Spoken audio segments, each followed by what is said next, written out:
देखिए, मैंने कई बार अपने प्रोग्राम पे नवाज शरीफ से आगे बैठे कहा है, उम्र के 73-75 साल की उम्र किससे नहीं अपने आप को फिर महसूस कर रहे हैं। कितनी जिंदगी है, तो जिंदगी छोटी सी जिंदगी के लिए अपनी जिंदगी पर दाग लगवा रहे हैं। कोई कहने वाला, आपको समझाने वाला नहीं है। आप में और इमरान में क्या फर्क हुआ? इमरान ने भी 2018 की इलेक्शन जीती है, आप भी तो ऐसे ही आ रहे हैं ना, फिर क्यों इमरान के ऊपर तनकीद कर? खान साहब जो है वो वायलेंस को प्रमोट करते रहे। मैंने उस इमरान खान को ज्वाइन नहीं किया था, मैंने तो उस इमरान खान को ज्वाइन किया था जिसने हमें कायद आज़म का पाकिस्तान, नया पाकिस्तान, जो सोशल जस्टिस के पीछे, जिसने हमें मदीना की रियासत का हमें बताया था। मदीना की रियासत के अंदर लोगों को उकसाया नहीं जाता था कि आप जो है वो अपनी ही रियासत के खिलाफ खड़े हो जाएं, आप लड़ना शुरू कर दें। आप जैसा लीडर जो ये क्लेम करता है, हाई मोरल ग्राउंड लेता है, वो तोशा खाना से घड़ियां भी ले रहा है और उसके बाद उसकी कैबिनेट के मेंबरान को ही नहीं पता। आज मैंने ये फैसला किया कि मैं IPP ज्वाइन कर रहा हूं।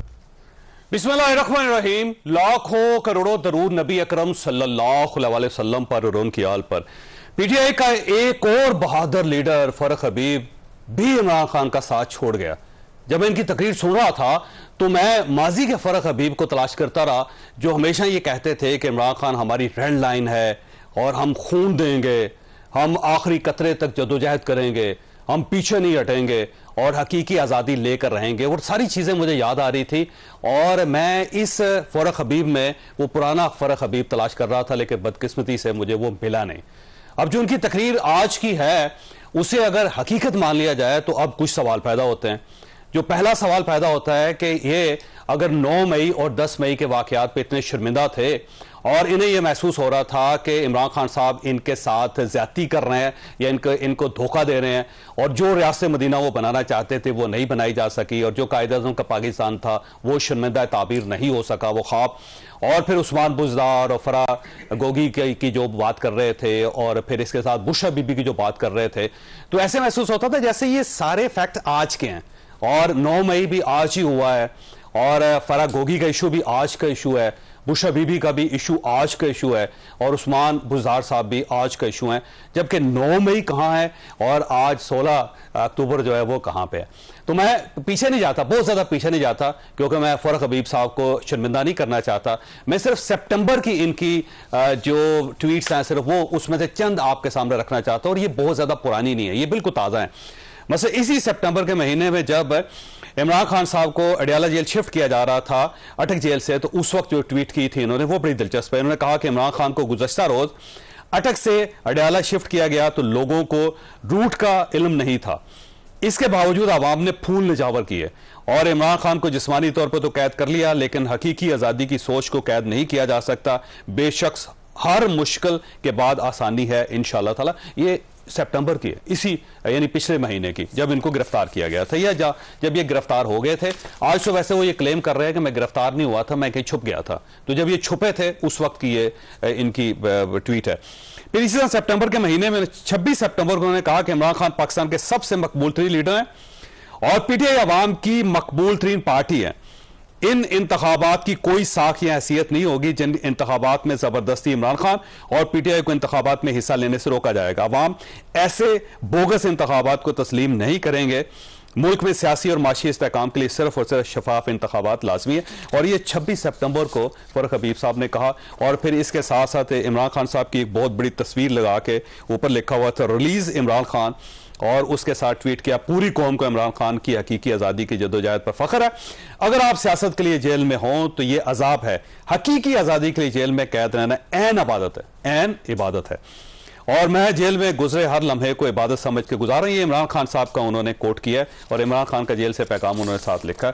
और फिर उसके बाद उन्होंने कहा इमरान खान जेल में भी सुरखरू हो रहे हैं। इमरान खान ने अपने ऊपर बनाए गए झूठे नैब मुकदमात का नैब तरमीम के जरिए फ़ायदा लेने से इनकार किया, और नवाज शरीफ, शहबाज शरीफ और जरदारी और हवारियों ने करप्शन की होती है, वो NRO 2 लेते हैं। इमरान खान ईमानदार है, इसको नैब कानून का कोई खौफ नहीं है। और फिर इमरान खान साहब समेत सारी लीडरशिप और वर्कर्स को इंतकामी कार्रवाई का निशाना बनाया जा रहा है। इंतखाबी मैदान में अवामी हमायत से खौफजदा माफिया जुल्म और जबर के जरिए इमरान खान का रास्ता रोकने का कामयाब नहीं हो सकेगा। और इस पे उन्होंने तस्वीर लगाई अपनी उन तमाम लीडर्स की जिनको आज ये छोड़ के चले गए। और फिर आखिरी जो मैं आपको पढ़ के सुना रहा हूं वो ये है कि हर पाकिस्तानी इमरान खान के सुनहरे दौरे हुकूमत को याद कर रहा है, आज ये कह रहे थे कि वो दौर बड़ा खौफनाक था, खतरनाक था, क्या कर दिया मुल्क के साथ, इस तरह नहीं होना चाहिए था। लेकिन वो ये कह रहे हैं कि हर पाकिस्तानी इमरान खान के सुनहरे दौरे हुकूमत को याद कर रहा है। मजदूर, किसान, सनतकार, तनख्वाहदार तबका सब खुशहाल थे। मुफ्त इलाज के लिए सेहत कार्ड, बिजली 18 रुपए यूनिट और आटा 55 रुपए किलो था। नवाज शरीफ के भाई शहबाज शरीफ के 16 महीनों ने महंगाई और बेरोजगारी में इजाफे के तमाम रिकॉर्ड तोड़ दिए। तो अब सवाल ये है कि अगर इनको ये महसूस हो रहा था कि इमरान खान साहब ने जो ख्वाब थे वो तोड़ दिए थे, तो ये ख्वाब फिर आज क्यों टूटा, ये सितंबर के महीने में क्यों नहीं टूटा? ये सारे इश्यूज, ये सारे सवाल हमारे आज के शो का इशू होंगे और पाकिस्तान पीपल्स पार्टी से भी पूछेंगे कि वो मियां नवाज शरीफ साहब से इतने नाराज क्यों। हमारे साथ तशरीफ रखते हैं सेनेटर डॉक्टर हुमायूं मोहम्मद साहब, डॉक्टर तारक फजल चौधरी साहब, नाज बलोच साहबा और महमूद मौलवी साहब। डॉक्टर हुमायूं साहब ये फरमाइएगा, सर ये तो बड़े डाई हार्ड वर्कर्स होते थे, ये भी साथ छोड़ गए और ये कह रहे हैं कि सारे आ रहे हैं, सिर्फ इमरान खान साहब अकेले रह जाएंगे।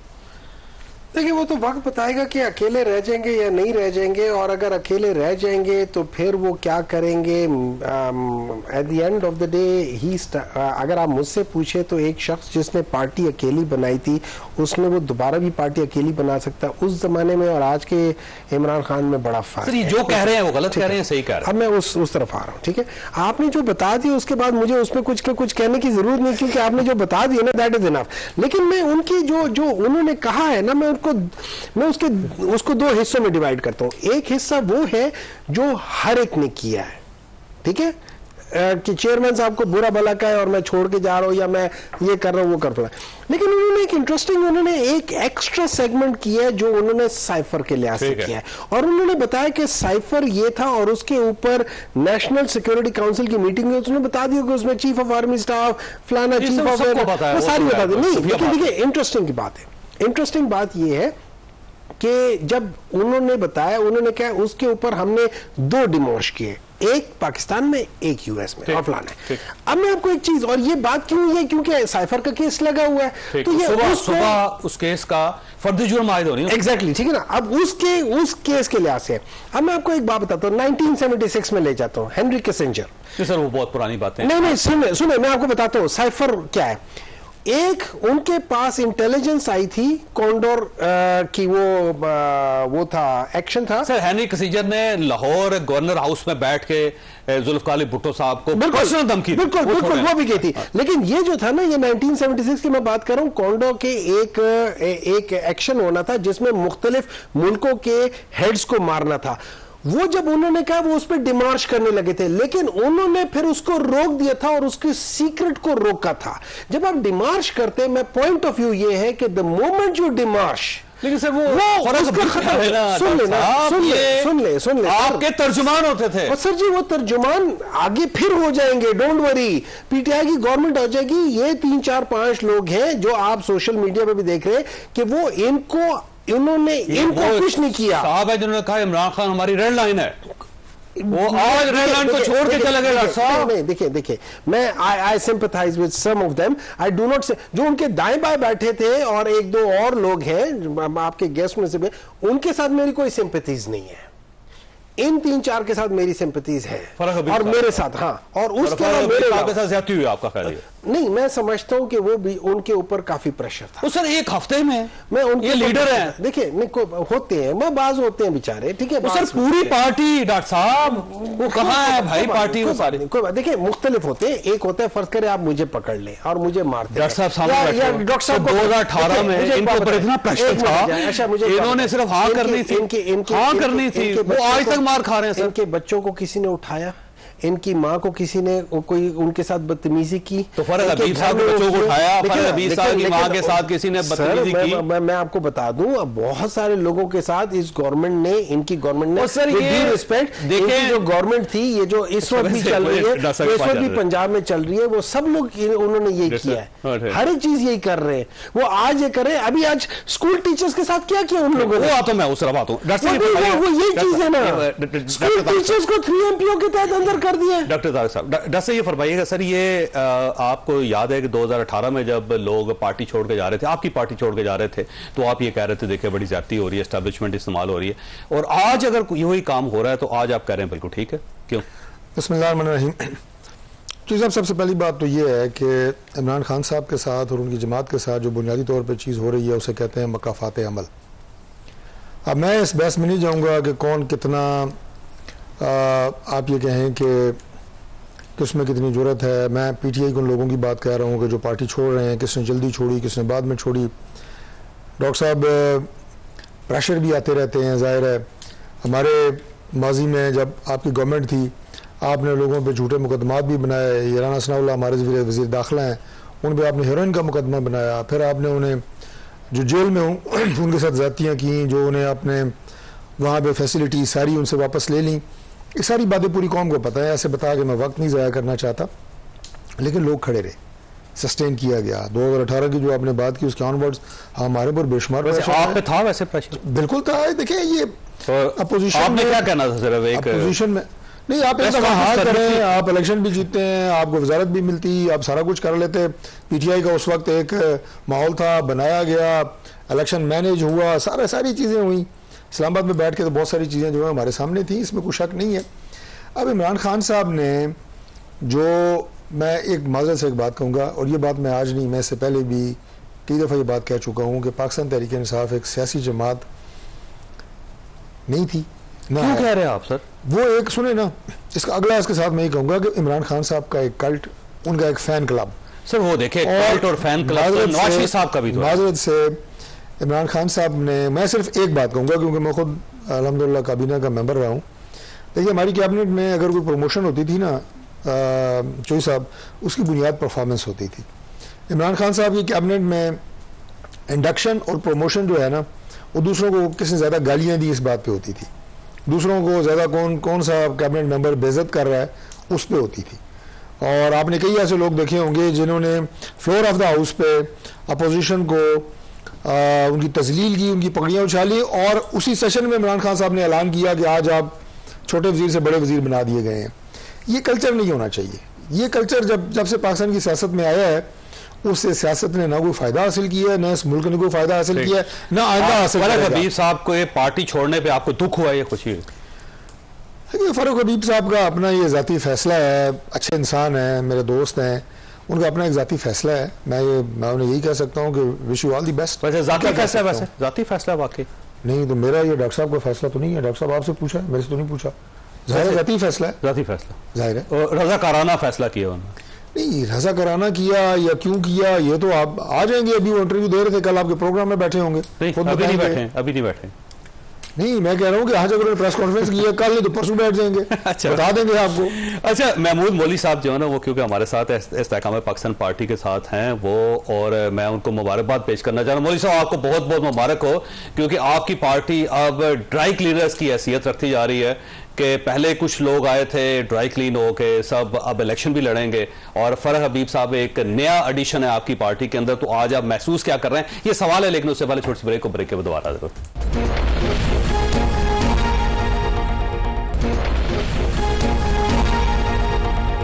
प्रोग्राम में दोबारा खुश आमदीद। महमूद मौली साहब, ये फरमाइएगा सर, ये आपकी पार्टी अब ड्राई क्लीनर ही बनती जा रही है। पहले आप भी तशरीफ लाए, बहुत सारे लोग आए, और अब फरह हबीब साहब भी आ गए। अब जाहिर है वो जहांगीर तरीन साहब की तारीफ किया करेंगे। 3.5 साल वो जहांगीर तरीन साहब को बुरा भला कहते रहे, अलीम खान साहब को, सबको। अब वो जाहिर है इनके वकील भी होंगे। तो ये आपकी पार्टी बन क्या रही है, हो क्या रहा है सर ये? बिस्मिल्लाहिर्रहमानिर्रहीम। देखिए, पहली चीज जो आपने कहा ड्राई क्लीनिंग, तो मैं देखिए ये ड्राई क्लीनिंग नहीं है, ये तो एक कल्चर का हिस्सा बन चुकी है कि जब लोग पार्टी छोड़ के आते हैं तो जो भी पार्टी छोड़ता है तो वो पिछली पार्टी की बुराई करता है।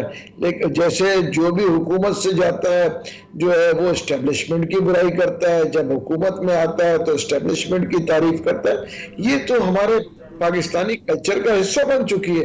आप देखें ना, आप बात कर रहे हैं, क्या नवाज शरीफ साहब जो एस्टेब्लिशमेंट को बुरा भला नहीं कहते थे? क्या आसिफ अली जरदारी साहब एस्टेब्लिशमेंट को बुरा भला नहीं कहते थे? इमरान खान जो थे उन्होंने उन दोनों से एक हाथ आगे गए, वो दस्ते गिरेबान होने की कोशिश की, तो इसलिए उनका नतीजा ये हुआ।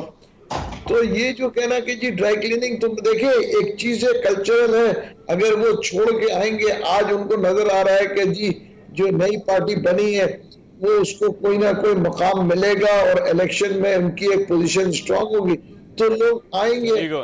और जब लोगों को पता है फरह हबीब साहब को आप में फ्यूचर नजर आ रहा है अपना, उन्हें महसूस हो रहा है कि ये वो पार्टी है जो मुझे एक बार फिर MNA और मिनिस्टर बना देगी? बिल्कुल, मेरे ख्याल से जो भी लोग आ रहे हैं उनको कुछ तो नजर आ रहा है ना। देखिए, अगर कोई चीज नजर नहीं आ रहा होता है तो कोई पार्टी में नहीं आता। देखिए ना, हमने जब हमने मिलकर ये पार्टी जब बनाई थी, मैं सिंध को देख रहा हूँ, जहांगीर तरीन साहब और अलीम खान साहब जो है पूरे ओवरऑल देख रहे हैं, तो इसमें बहुत से लोग आए। अली जैदी साहब आए, उन्होंने फिर ज्वाइन नहीं किया। देखिए ना, बहुत से लोग आते हैं वो ज्वाइन नहीं करते, ये तो अपनी अपनी सोच है। तो उस हिसाब से मैं कहूंगा फर्रुख हबीब साहब ने सही किया, और इंशाअल्लाह अल्लाह ने चाहा, हमारी पार्टी पंजाब में तो वैसे ही काफी स्ट्रांग है, तो हम कोशिश करेंगे कि कहीं ना कहीं। ये फरमाइए मोदी साहब, ये वैसे एक पीडीआई के जो करैक्टर है उसकी आज तक समझ नहीं आई कि ये भड़के बहुत मारते हैं और ये कहते हैं कि खून की नदियां बहा देंगे और आखिरी कतरे तक लड़ेंगे और कभी नहीं छोड़ेंगे, लीडर हमारा इमरान खान है। लेकिन जब इनको गिरफ्तार किया जाता है या ये घर से गायब होते हैं, क्योंकि अपनी मर्जी से चले जाते हैं ना ये, तो जब ये अपनी मर्जी से चले जाते हैं तो एक हफ्ता नहीं निकालते सर, आखिर वजह क्या है इसकी? देखिए, एक चीज तो ये मैं बता दूं कि जो इस वक्त फर्रुख हबीब साहब ने कहा, इसमें बहुत सी चीजों में सदाकत है, इसमें कोई दो राय मैं नहीं कहूँगा। सदाकत बहुत सी चीजों में, और पार्टी में रहते हुए बहुत सारी चीजें आदमी बोल नहीं सकता, चाहे वो किसी पार्टी में हो। उसकी वजह यह है कि बदकिस्मती से किसी पार्टी में डेमोक्रेसी नहीं है, और क्योंकि पार्टी में डिक्टेटरशिप है तो हर आदमी लीडर को खुश करने की कोशिश करते हैं, तो उस हिसाब से उनकी बहुत सी बुराइयों को छुपा देते हैं। जब वो पार्टी छोड़ते हैं तो वो रियलाइज करते हैं कि ये वाकई में ये तो हम बड़े गलत कर रहे थे। ये भी एक जो है इशू है। ठीक, नाज़ साहब आपकी तरफ आना है। बड़ा सादा सवाल है कि बिलावल भुट्टो साहब ये कहते थे कि लेवल प्लेइंग फील्ड नहीं मिल रही, अब आपकी पार्टी ये कह रही है कि मियां नवाज शरीफ साहब को NRO दे दिया गया है और ये डील करके वापस आ रहे हैं, और ये बड़ी ज्यादती है और ऐसा नहीं होना चाहिए था। अब सवाल ये है कि एक दूसरी पार्टी भी है, इस्तेकाम पाकिस्तान पार्टी, जिसको फ्रेश ब्लड मिल रहा है, नए लोग मिल रहे हैं। आप तो इसका मतलब ये हुआ कि कुछ लेवल प्लेइंग फील्ड जो है नून लीग खा गई, कुछ इस्तेकाम पाकिस्तान पार्टी खा गई। आप कहां स्टैंड कर रहे हैं इस वक्त? बिस्मिल्लाहिर्रहमानिर्रहीम। जावेद चौधरी साहब देखें, मैं समझती हूँ कि जिस तरह के पाकिस्तान में हमारे सियासी माहौल में आप देख रहे हैं कि रोजमर्रा की बुनियाद पे चेंजेस आ रहे हैं, और लोगों की आप देख रहे हैं कि जिस तरह फर्रुख हबीब जो कि एक स्टॉन्च PTI के बहुत ही सरकर्दा रहनुमा थे, और मैं तो समझती हूँ कि आज ही उन्होंने उससे अलविदा किया PTI से। लेकिन इससे पहले तो वो यही कहा करते थे, इमरान खान को अपनी रेड लाइन समझने वाली सोच रखते थे, गो के वो हमारे भाई हैं, कोलीग हैं, इकट्ठे काम किया है। And of course as a political activist मैं बहुत एहतराम करती हूँ तमाम पॉलिटिकल एक्टिविस्ट की, लेकिन मैं समझती हूँ कि एकदम से जिस तरह तरीके इस्तेकाम के अंदर जो है वो कश्ती में जिस तरह से लोग आ रहे हैं, ये हमने पहले भी देखा है। PSP में भी लोग गए थे, और फिर उसके बाद आपने देखा कि क्या हुआ। ये तो वोट की बात होती है, जब इलेक्शंस होंगे, जब वोटर टर्नआउट निकलेगा, आवाम बाहर निकलेगी, किस सियासी जमात पे आवाम एतमाद करती है। सबसे ज्यादा किया है जो पार्टीज बनी है वो पाकिस्तान पीपल्स पार्टी के अंदर से बनी है। आप अंदाजा नहीं कर सकते, कोई ABCD-Z तक पार्टीज बनी है, लेकिन जाहिर है इसके बावजूद पाकिस्तान पीपल्स पार्टी ने सर्वाइव किया। तो आपका ख्याल ये है कि जो इमरान खान साहब को छोड़ के जा रहे हैं, ये कोई इमरान खान साहब की पॉपुलैरिटी को डेंट नहीं डाल सकेंगे, ये पार्टी फिर भी स्टैंड करेगी? नहीं, देखिए, पीपल्स पार्टी और इमरान खान में जमीन आसमान का फर्क है, बहुत डिफरेंट है। आप मैं समझती हूँ कि कंपेयर करना ही गलत होगा। पाकिस्तान पीपल्स पार्टी शहीद जुल्फिकार अली भुट्टो की पार्टी है। उस शहीद जुल्फिकार अली भुट्टो के जिनके कारकुनों ने कोड़े खाए, जिनके कारकुनों ने जिया के दौर में जेलें सही, मेरे अपने वालिद साहब 11 महीने जो है वो जेलों में रहे, लॉयल्टी स्विच नहीं की उन्होंने अपनी, उनको बहुत प्रेशर पड़ा, बहुत कहा गया, बड़ी वजारतें ऑफर की गई जिया के दौर में, उन्होंने सब रद्द कर दी और उन्होंने अपनी जो लॉयल्टी है वो जुल्फिकार अली भुट्टो के साथ उसको कायम रखा। तो सियासतदान जो है वो मुश्किल वक्तों से गुजर कर ही अपना जो है वो शो करता है, प्रूव करता है अपने आप को, अपनी लॉयल्टी को, अपनी कमिटमेंट को। आपका ख्याल है फर्रुख हबीब साहब को पार्टी नहीं छोड़नी चाहिए थी, स्टैंड करना चाहिए था इमरान खान साहब के साथ? वो उनकी मर्जी है, वो उनकी सोच है, वो फर्रुख हबीब है, वो जो बेहतर समझते हैं, जो उनको बेहतर लगा उन्होंने वो अपने वालिद साहब की तारीफ कर रही है कि उन्होंने पार्टी नहीं छोड़ी, कुर्बानी दी। नहीं, और इस साइड पे आप कह रहे हैं फरक हबीब साहब की मर्जी है, उन्होंने अच्छा किया। पार्टी की आप जावेद चौधरी साहब, आप पीपल्स पार्टी का मवाजना कर रहे थे पीटीआई के साथ, तो मैं ये कह रही थी कि पीपल्स पार्टी में वो लोग हैं जिन्होंने 11-11 माह जेलें काटी, जिन्होंने साल भर जो है वो अपने बच्चों से दूर रह के जेलें काटी, वो लोग हैं जिन्होंने कोड़े खाए। तो ये तो हमें नजर नहीं आया पीटीआई में कि किसी ने पार्टी की खातिर कोई कुर्बानी दी हो। हाँ, उन्होंने जो प्रेसिडेंट सेट किया, जिन लोगों ने रेड लाइन इमरान खान को बना दिया, गो कि रेड लाइन हमारी पाकिस्तान है। हम तमाम मुख्तलिफ पॉलिटिकल पार्टी से हमारा ताल्लुक, बिल्कुल आपके पैनल में जितने लोग बैठे हैं हम सबका है, लेकिन रेड लाइन तो पाकिस्तान है। रेड लाइन इमरान खान न था ना हो सकता है।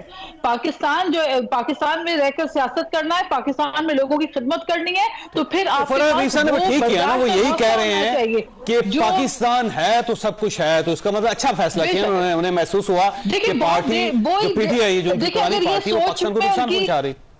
देखिए, उनकी सोच में अगर ये तब्दीली आई है और उनको ये एहसास हुआ है कि जो कुछ हुआ वो गलत था, 9 मई को सबने मिलकर सबने कंडेम किया। हम आज भी कहते हैं कि ये वाकयात नहीं होने चाहिए थे, ऐसे प्रेसिडेंट सेट नहीं किए जाने चाहिए थे। ये वो हरबे हैं जो दुश्मन को खुश करने वाले मामलात हैं कि आप कोर कमांडर हाउस के अंदर घुस जाएं, आप इंस्टॉलेशन के ऊपर अटैक करें। सितंबर के आखिर तक, जब तक वो 29 सितंबर को गिरफ्तार है, उससे पहले तक इमरान खान साहब को कह रहे हैं कि जो ये कर रहे हैं ठीक कर रहे हैं, जो पार्टी कर रही है ठीक कर रही है। उस वक्त 9 मई या 10 मई का सोच नहीं था। डॉक्टर साहब, ये आज उन्होंने जिक्र किया फरक हबीब साहब ने कि जब 9 मई का वाकया हुआ था, रुकिएगा, जब मैं 9 मई का वाकया हुआ तो मैं आराम कर रहा था घर पे, वो कहते बीमार था, दवाई लेके। अच्छा, उसी दिन जबकि इन्होंने गाड़ी के अंदर बैठ के एक मैसेज दिया था कि जितने वर्कर्स हैं वो बाहर निकलें और आज एक हकीकी आज़ादी का दिन है, और बाकायदा प्रवोक किया लोगों को। तो अब वो क्लिप भी हम दिखा रहे हैं और आज का क्लिप भी, उससे आप अंदाजा लगाएं कि किन लोगों के साथ फिरते रहे आप, करैक्टर क्या था पार्टी के लोगों का। जनाब, आज पाकिस्तान की कौम को जो है वो इन्होंने ललकार दिया है पकड़ के। पाकिस्तानी कौम पूरे पाकिस्तान के अंदर जहां जहां भी है वहां पर आप निकले, फैसलाबाद में भी आप लोग बाहर निकले, फैसलाबाद में डी टाइप पुल के ऊपर इकट्ठे हो, जिला कौंसिल चौक के ऊपर इकट्ठे हो, एहतजाज जो है वो रिकॉर्ड करवाए। इमरान खान 22 करोड़ अवाम की जान है, इमरान खान कोई अकेली जान नहीं है, कौम की आखिरी उम्मीद है। इमरान खान की जान को भी खतरा है, कोई पता नहीं इमरान की डेंजर्स आज अगवा करके लेके गए, उनकी जान के साथ क्या करते हैं। लिहाजा अभी फौरी सारे बाहर निकले, मैं भी वहां पे पहुंच रहा हूं, आप भी पहुंचे। उस दिन चंद लोगों को क्या खास हदायत थी जिनका हमें नहीं पता था, यानी मेरे लिए अनएक्सपेक्टेड था। मैं लाहौर में था, मेरी उस वक्त तबीयत खराब थी। जब गिरफ्तारी हुई, मुझे मेरी वाइफ ने मुझे बताया कि खान साहब गिरफ्तार हो गए। मैं उस वक्त सोया हुआ था दवाई खा के, और जब मैंने ये देखा ये हालात इस सतह के ऊपर कशीदा हो गए, मैं किसी भी जगह पर नहीं गया। मैं इवन फैसलाबाद में नहीं गया। मेरे हल्के में उस वक्त डी टाइप पुल के ऊपर एहतजाज हो रहा था, ठीक है, मेरे हल्के के लोग वहां पर जमा थे, बाकी जगह पे हो रहा था, लेकिन मैं किसी जगह के ऊपर एहतजाज में नहीं गया।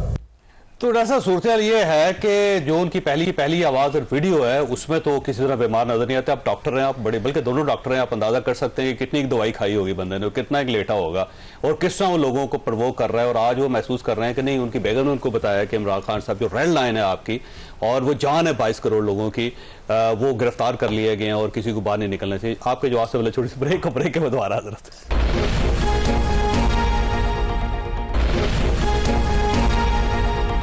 प्रोग्राम में दोबारा खुश आमदीद। डॉक्टर साहब, आप डॉक्टर हैं, ये बताइएगा जो आपका मरीज है, और वो तो लोगों को कह रहा था कि फैसलाबाद में, लाहौर में बाहर निकले और आज हकीकी आज़ादी और 22 करोड़ लोगों की जान है इमरान खान साहब, और साथ वो दूसरी मरतबा कह रहे हैं बीमार है। इस तरह है कि वो क्या है, वो याद माजी अजाब है यार, अब छीन ले मुझसे हावजा मेरा। हुआ ये है कि इन चंद सालों में एक बहुत बड़ा रेवोल्यूशन है, और हमें एक खौफ आना चाहिए, क्योंकि जिस तरीके से आप क्लिप यहाँ चला रहे हैं, क़यामत वाले दिन इसी तरीके से क्लिप चल रहे होंगे। आपका बाजू कुछ कह रहा होगा, आपके जुबान कुछ कह रही होगी, आपके हाथ कुछ कह रहे होंगे, आपकी आंखें कुछ कह रही होंगी, हर एक चीज गवाही दे रही होगी इसी तरीके से। इसी क्लिप के ये ना हो कि उस दिन भी कोई पार्टी तलाश कर लें। सर देख लेना, उस दिन पता चल जाएगा, उस दिन पता चलेगा, उस दिन फिर उस दिन आपके तर्जुमान है। एक मिनट है, मैं यही बता रहा हूँ, मुझे इसमें कुछ करने की जरूरत नहीं है। उनके पुराना क्लिप खुद ही बता रहे हैं कि क्या हुआ है क्या नहीं हुआ। जो आप पूछ रहे हैं कि कोई प्रेशर था या नहीं था, वो आपके क्लिप्स ही बता रहे। I don't have to say anything. Gel लगाया हुआ था बालों में, आप खुद देख लेना, मुझे कोई कहने की जरूरत नहीं। अच्छा, एक और बात, परफ्यूम लगा के बैठे हुए थे। एक और बात ये है, इसी तरह ही वो जो क्या नाम है सदाकत अब्बासी, सदाकत अब्बासी की 2 क्लिप्स चल रही हैं साइमल्टेनियसली। एक क्लिप है कि जो उन्होंने आके प्रोग्राम में कहा है, दूसरी क्लिप उसी के नीचे ये कि जिसमें वो 9 मई को कहते हुए इंस्ट्रक्शन दे रहे हैं कि चेयरमैन की तरफ से कहा हुआ है कि आपने कोई तोड़ फोड़ नहीं करनी। और एक उस से अच्छा, अब इस वक्त मैं ऑनेस्टली मैं तारिक साहब को मैं जब से इस्लामाबाद आया हूं, मैं तारिक साहब से मेरी मुलाकात हुई, मैं इनको जानता हूं, और whether I agree or disagree with him, I respect him. He has been in one political party. Unfortunately, the other 2 guests, मैं इन लोगों को 2011 और 2018 से जानता हूँ। दोनों ने इस दौरान में 2 पॉलिटिकल पार्टी बदल दी। नाज बलोच साहब की बात कर रहे हैं, हाँ, महमूद मौलवी साहब की बात कर रहे हैं। जी सर, अब तो है आपकी पूरी पार्टी सर, सुन ले देखिए, एक बात याद रखिए, ये याद रखिए, मैं उन लोगों की कदर करता हूं जिन्होंने पॉलिटिकल पार्टी छोड़ दी है लेकिन कहीं ज्वाइन नहीं की, उनकी मैं कदर करूंगा। यानी वो बेहतर लोग हैं। मैं उस शख्स की कदर नहीं करूंगा कि जिसने एक पॉलिटिकल पार्टी छोड़ के दूसरी पॉलिटिकल पार्टी में चला गया। वैसे मैं मौलवी साहब क्योंकि सवाल आप पे उठाया है, मैं सवाल नहीं देखें, सिंपल है, मैं सिंपल है। जहां तक मुझे पता है, मेरे ख्याल में अली जैदी साहब इनको लेकर आए, ये 2015 अली जैदी साहब तो खुद कश्ती छोड़ के चले गए सर। मुझे जानता हूं, मुझे जो जिन लोगों में जो पुराने लोग थे उन्होंने एक आध का अफसोस है, बाकियों का अफसोस भी नहीं। तो महमूद मौलवी साहब का अफसोस भी नहीं आपको? नहीं। क्यों नहीं है? वो आपकी पार्टी का असासा है सर। नहीं असासे और लोग थे, ठीक है ना? और लोग इनको हमारी पार्टी ने बड़ी इज्जत दी थी। आगे इंशाल्लाह ताला ये भी इधर है, आप भी इधर है, मैं भी इधर हूं, तारिक साहब भी इधर हैं। देख लेना कि अब इसके बाद साहब अगर आपको जवाब देना चाहें तो जवाब दीजिएगा। मैं फिर तारिक फजल चौधरी साहब की तरफ जाना। मैं Javed Chaudhary sahab, I want to respond on this please. अच्छा, मैं आऊंगा लेकिन मौलवी साहब की तरफ। महमूद मौलवी साहब, आप सुन रहे हैं? जी दे तो सर वो कह रहे हैं कि आप तो मैटर ही नहीं करते थे, पार्टी ने आपको इज्जत दी और आपको ये नहीं करना चाहिए था, आप चले भी गए तो क्या फर्क पड़ता है? देखिए, एक बात मैं बता दूं, पार्टी ने मुझे एक पोजीशन दी और उसकी वजह यह है कि उन्होंने मुझे काबिल समझा, जब ही तो मुझे पोजीशन दी, वरना कितने लोग और थे जो लाइनों में खड़े थे। देखिए ना, मैं तो 5 साल से आया हुआ था ना, मैं 2013 के में ज्वाइन किया। लोग तो पार्टी की बात कर रहे हैं, पीटीआई की बात कर रहे हैं, इस्तेकाम पक्सर पार्टी की बात कर रहे हैं। पीटीआई की बात कर रहा हूँ, ठीक है ना। अगर पार्टी ने मुझे पोजीशन दी तो मेरी कोई हैसियत थी और मेरे को देख के दी ना, वरना तो पार्टी में तो इतने लोग लाइन से खड़े थे, उनको क्यों नहीं पोजीशन दी गई? तो अगर पोजीशन दी गई तो मैं पोजीशन देने का मतलब ये तो नहीं होगा ना कि जो भी गलत हो, क्या ये हमारे मेरे भाई बैठे ये कहेंगे क्या पार्टी में डेमोक्रेसी थी? अगर ये कह दे कि डेमोक्रेसी नहीं थी, देखिए ना, मौलवी साहब नहीं थी, क्या मैंने नहीं थी। अगर नहीं थी तो आपको ओहदा कैसे मिल गया? फिर उस पार्टी ने कैसे दे दिया ओहदा आपको? सॉरी, 245 से इलेक्शन क्यों लड़ा 2 दफा? मौलवी साहब बताइएगा। मैं 2014 में इलेक्शन लड़ा, 18 में उसके बाद फिर जो है सीट खाली हुई, मगर इलेक्शन हारने के बाद इमरान खान साहब ने मुझे एसएपीएम बनाया, तो कोई तो वजह होगी ना, वरना तो इतने सारे लोग इलेक्शन हारने के बाद अपने घरों पर बैठ गए थे। ठीक हो गया। अब वैसे वो आगे पोजीशन जो होगी मैं पूछूंगा डॉक्टर अमाई साहब से, लेकिन पहले रुकिएगा। डॉक्टर साहब ये फरमाइए, डॉक्टर तारिक फजल चौधरी साहब, कि ये जो करैक्टर है कि जब वो पार्टी छोड़ता है तो पिछली अपनी क़यादत को मेरा ख्याल को दफन करके जाता है, तो ये होता क्यों सर ऐसा? जो सब पार्टी जो लोगों ने बदली हैं, मैं पिछले तमाम अदवार की बात कर रहा हूँ। पहली बात तो ये कि ये कोई काबिल सताइश अमल नहीं है, एक बात। दूसरी बात यह है कि 2 ऐसे टाइमिंग्स होती हैं पार्टी छोड़ने की। एक है कि मिसाल के तौर पे आपका पार्टी लीडरशिप से इख्तलाफ है, उसकी पॉलिसी से, पार्टी गवर्नमेंट में है, पार्टी उरूज पे, और आपने जैसे इख्तलाफ की पार्टी छोड़ी, वो एक डिफरेंट मामला है कि आपका पार्टी उरूज पे है लेकिन आपका इख्तलाफ है अपनी पार्टी की पॉलिसी से। एक ये है कि जब पार्टी डाउनफॉल पे जा रही है, इक़्तिदार पार्टी का खत्म हो रहा है, आपको लग रहा है कि दूसरी पार्टी को इक़्तिदार मिल रहा है, तो आप डूबती हुई पार्टी को छोड़ के जो पार्टी टेक ऑफ कर रही है उसके जहाज में सवार हो जाए। ये तो इंतहाई काबिल मजम्मत फेल है। इसका मतलब है कि इसके पीछे आपका ज़ाती मफाद है, इक़्तिदार का लालच है और कोई मतमा नज़र नहीं है, कोई असूल नहीं है, कोई जमहूरियत पसंद सोच नहीं है, बाकी सब ड्रामे हैं। ये बात तो बड़ी क्लियर है। दूसरी बात यह है कि ये जो अभी आपने क्लिप सुनाया ना, मैं ये बात ज़रूर करना चाहूँगा फ़ारूक हबीब साहब का। मैं उस बहस में नहीं चाहूँगा कि पहले क्लिप उन्होंने क्या कहा, बाद में क्या कहा, वो सेल्फ एक्सप्लेनेटरी है, उसमें कोई अभाम नहीं है, उसको छोड़ दें। एक लफ्ज़ उन्होंने इस्तेमाल किया, हकीकी आज़ादी। इस लफ्ज़ के ऊपर तहरीक इंसाफ ने इतना इस कौम को गुमराह किया है। सबसे पहले उन्होंने नारा लगाया जनाब 2010 से हकीकी तब्दीली, तब्दीली, हकीकी तब्दीली। अच्छा, वो जनाब 5 साल उन्होंने हुकूमत की केपी में, उसके बाद उन्होंने जनाब 4 साल हुकूमत की मरकज में और केपी में और बाकी भी, और वो बुरी तरह इनका नारा पिटा, कख नहीं ये कर सके, नाकाम तरीन हुकूमतें इनकी। अब वो नारा तो लगाते हुए जाहिर है इनका वो नहीं है, अपना फेस ही नहीं है कि वो अब दोबारा तब्दीली कह सके। अब एक और एल्यूजन और झूठ बोल रहे हैं, हकीकी आज़ादी। भाई मुझे बताएं किससे आज़ादी? ये तो पाकिस्तान खुदा न खास्ता को दुश्मन के कब्जे में या नाउज़ुबिल्लाह क्या हो गया, किससे आज़ादी? कोई यहाँ पे किसी ने कब्जा कर लिया है। अच्छा, अगर आप सिस्टम की बात करते हैं तो मैं कहता हूँ सिस्टम में बेशुमार ऐसी खराबियां हैं, मैं कहता हूँ जिसे ठीक करने की जरूरत है। वो आप इस सिस्टम में रह के इसको ठीक कर सकते हैं। जमहूरियत आगे चलेगी, मुल्क में इलेक्शन होंगे, मुल्क में एक पार्टी है, दूसरी है, तीसरी है, जिसको हम वोट दें, वो पार्टी है, तो कहा जा सकता है, हकीकी जमहूरियत कहा जा सकता है। मुल्क को हकीकी ट्रैक पे डालने के लिए आप अपना काम करें, लोगों को वरगला के नौजवान नस्ल के जहनों में नफरत डाल, हकीकी आजादी, और फिर लेकिन उन्हें मतलब नफरत के बारूद उनमें भर के आप उनको सड़कों में छोड़ देते हैं। लेकिन आप फिर आगे ये वाक़यात होते हैं जिसमें सिर्फ हकीकी आजादी अभी तक वहीं पे पड़ी हुई है, हकीकी आजादी नहीं गई किसी जगह, ये ध्यान में रखिएगा। एक छोटी सी ब्रेक को, ब्रेक के बाद दोबारा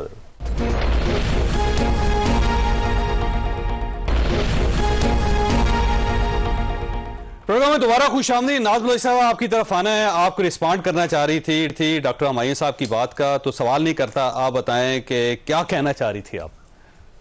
देखिए, डॉक्टर हमायूं मोहम्मद साहब जो है वो पर्सनल अटैक्स के ऊपर शायद बिलीव करते हैं, और वो यहाँ बैठे भी शायद इसीलिए मुस्तकिल बार बार आपके गेस्ट के ऊपर एतराज है, तो गेस्ट हमें भी पूछ के बुला लिया करें ताकि हम भी पैनल देखकर बैठा करें। अच्छा। और आप अगलों को भी बता दिया करें ताकि देखिए आजादी है आपको भी, हकीकी आजादी है, जो चाहे ये तो देखें, जान की अमान पाऊं तो अर्ज करूं शुक्र है अल्लाह का कि मैं स्काइप पे हूं, सामने बैठती तो फिर ये तो घूसों की बरसात करने में देर नहीं लगाते।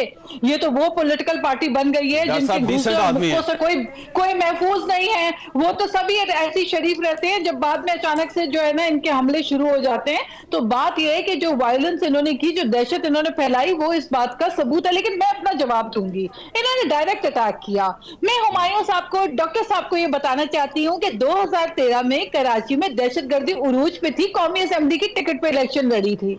2017 में पीटीआई जब अपने कैंडिडेट्स फाइनल कर रही थी, मुझे एक नहीं दो कौमी असेंबली की टिकट्स अवार्ड की जा रही थी, और मैं उस वक्त पीटीआई की वाइस प्रेसिडेंट थी। मुझे पता था 2018 के इंतखाबात किस तरह से प्लानिंग के थ्रू मैनेज हो रहे हैं, और it was writing on the wall. सबको पता था कि अगला वजीर आजम कौन बन रहा है, और मैंने उस वक्त पार्टी छोड़ी पीटीआई, ना किसी लालच में छोड़ी, ना जो है अपने मफाद के लिए छोड़ी। मैंने इस उसूली बुनियाद के ऊपर छोड़ी क्योंकि मुझे नजर आ रहा था कि अब पीटीआई उमर अयूब की पार्टी बन चुकी है, अब पीटीआई फवाद चौधरी और खुसरो बख्तियार की पार्टी बन चुकी है, अब पीटीआई शेख रशीद की पार्टी बन चुकी है। उनके ऊपर तो एतराज डॉक्टर हुमायूं को नहीं हुआ।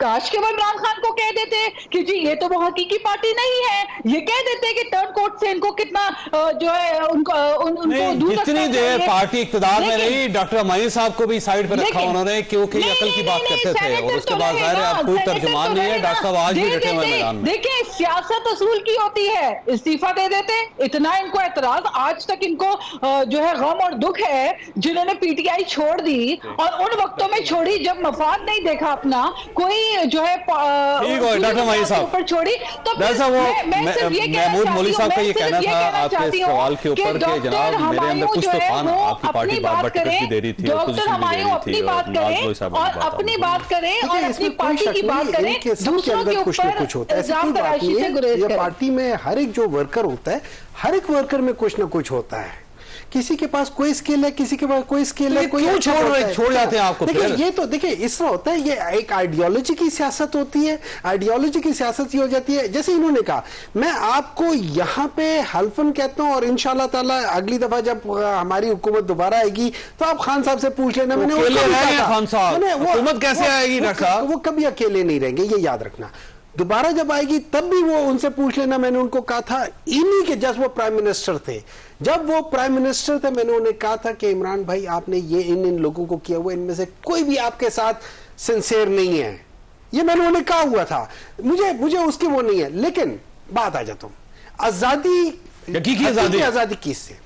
हकीकी आजादी भीख मांगने से। तो भीख नहीं मांगे। हकीकी आजादी झूठ ना बोलने से है। हकीकी हमारे मैं पार्टी करे देखें। एक मिनट मेरी चीख निकल गई। पार्टी के लोगों को देखें, सारे काम तो इमरान खान साहब खुद करते रहे हैं। हमारे इस पार्लियामेंट के फ्लोर पे ऐसे लोग आए हैं जिन्होंने वहां पे खड़े होके वो कुफ्र तोला है कि आपको क्या पता कि जी मसलन कि ये मेरे हैं वो जराए जहां से मैंने पैसे कमाए, वो गलत किया, ठीक है। और उसके बाद एक भी जराए नहीं, अच्छा उसको भी छोड़ दे।